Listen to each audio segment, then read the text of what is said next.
Ali versus Frazier, Conor McGregor versus Khabib Nurmagomedov, Kanye versus the Jews. Human history is littered with battles of epic proportions, and the David versus Goliath battle we're watching unfold right now in the tech industry is no different. This is the battle of the Silicon Gods. Fighting out of the red corner, Nvidia, AI's golden child and Wall Street's current obsession. Leading the company, Jensen.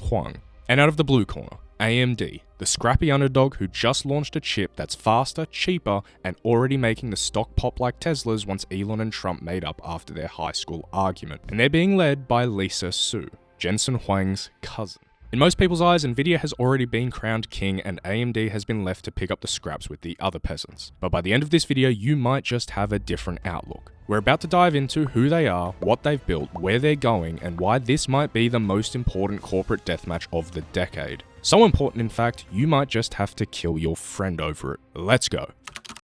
First, we'll get an understanding of where these companies have come from to give us the context necessary to understand where they are now and where they're headed tomorrow. Nvidia was founded in 1993 by Jensen Huang and two other guys you've never heard of. Nvidia began by making graphics cards for video games, literally just trying to make Lara Croft's triangle boobs look better. But over time, people realized the same GPU tech that made games like Call of Duty run at a high frame rate could also be used to train neural networks. I don't know if you guys have heard yet, but there's this new technology called artificial intelligence, or AI for short. AI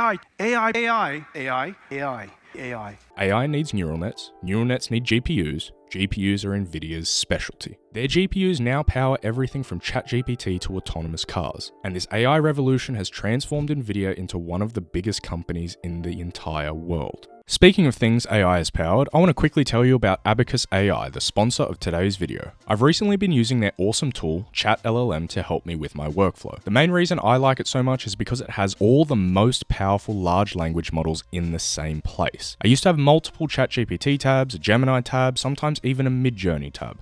Now, I have all of that in ChatLLM. And so as you can see here, I'll put in a prompt like what were AMD's earnings last quarter and how did they compare to Nvidia's, and Root LLM will direct the query to the LLM it thinks will do the best job. In this case, ChatGPT 4.1. And if I don't like the answer, I can then ask it to regenerate using Claude Sonnet or any other model. And not just chat, I can generate stunning images and videos with all the latest models within this, which saves me a lot of time and money. The other thing I'm loving to use is their Deep Agent. I wanted to make sure that the content in this video was up to date and accurate, so I asked for it to produce me a research report with some specific parameters. And in a fairly short time span, it gave me a 10-page report with 4 pages worth of references for me to dive deeper on. The best thing about it though is that it's only $10 a month, so it's literally cheaper than any of these LLMs individually, let alone put together. Visit chatllm.abacus.ai or click the link in the description to check them out.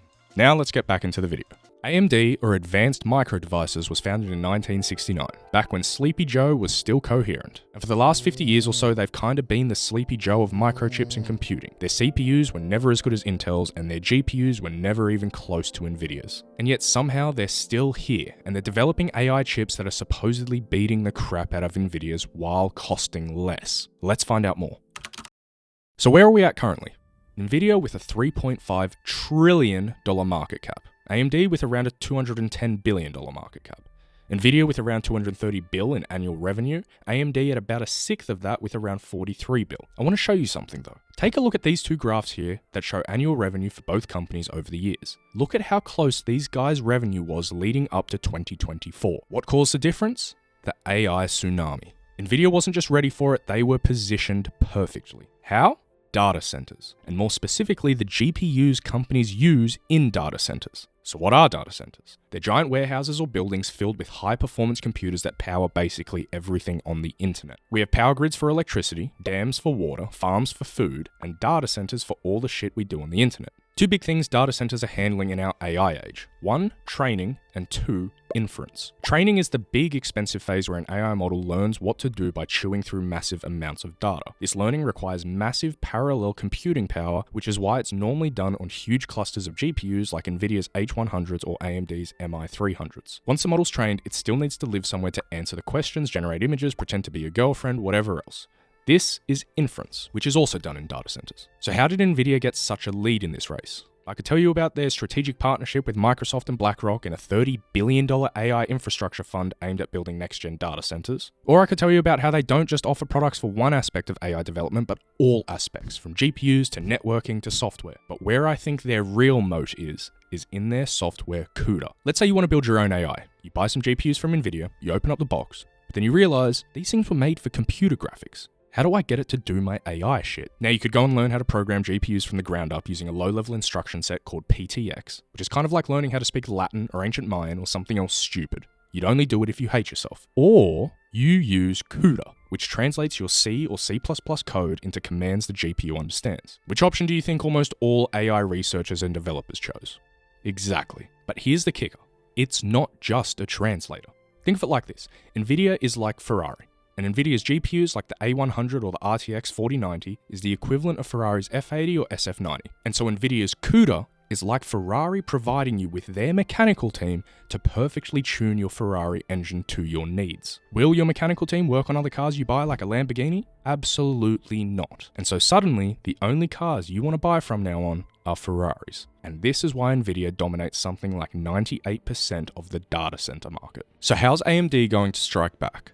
With a three-pronged attack: hardware, software, and partnerships. Their latest GPU, the MI355X, is supposedly their previous chip on steroids, with up to 4 times the performance and 35 times faster inference. To fight back against CUDA's monopoly, they've released their new software platform, ROCm 7. Now here's a question to ask yourself. If a competitor already has a monopoly on a market, how do you fight back with an arguably inferior product that's not yet fully optimized? You open source it. This is known as the scorched earth strategy. It's the same strategy Meta used to try and compete with OpenAI. Imagine if someone like McLaren wanted to compete with Ferrari, so they just made their cars dirt cheap. Everyone would be driving a McLaren. That's the strat. And finally, they've started getting some decent partnerships. Oracle's planning to integrate 131,000 AMD GPUs into its Oracle Cloud infrastructure, which means AMD will finally start competing with Nvidia, who has partnerships with Google Cloud, AWS, and Microsoft Azure. So who's going to win?